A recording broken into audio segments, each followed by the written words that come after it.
Hello guys, good morning. Welcome back to my channel. সেই দিন ছিল পয়লা বৈশাখ। আমরা নৈহাটি বড়মার বাড়ি যাওয়ার উদ্দেশ্যে বেরিয়ে পড়েছিলাম। দেখো, আমরা পৌঁছেও গিয়েছিলাম নৈহাটি স্টেশন। তো আমি, দিদান আর আমার হাজবেন্ড আর আমার মাম্মা যাচ্ছিলাম। সেই দিনের অনুভূতিটা ছিল অসাধারণ। অনেক দিনেরই ইচ্ছা ছিল নৈহাটি বড়মাকে দেখতে যাব, তো যাওয়াটা আর হয়ে উঠছিল না সেইভাবে, কোনো না কোনো ব্যস্ততার কারণে। তো ফাইনালি আমরা পয়লা বৈশাখটাই চুজ করলাম যে বড়মার দর্শনে যাব, একটু ভক্তি সহকারে বড়মাকে পুজো দেব। বড়মাকে দেখা কি অতটাই সহজ? একদমই না। সেই দিন না গেলে হয়তো বুঝতেই পারতাম না যে বড়মায়ের দর্শন পাওয়া এতটাও সহজ নয়।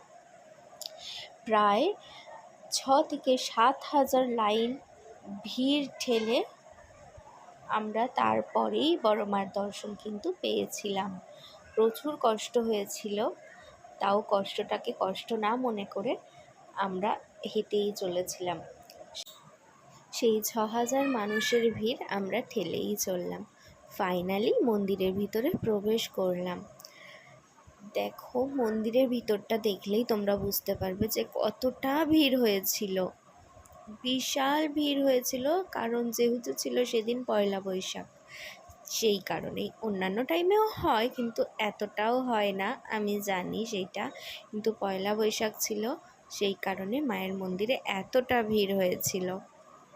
তো যাকগে, আমরা তো প্রবেশ করেই ফেললাম মায়ের মন্দিরে। এই যে এবার আমরা পুজো দেব, বাট মন্দিরের ভিতরে আর ক্যামেরা অ্যালাউ করছিল না কোনো রকম কোনো ভিডিও, তাই ভিডিওটা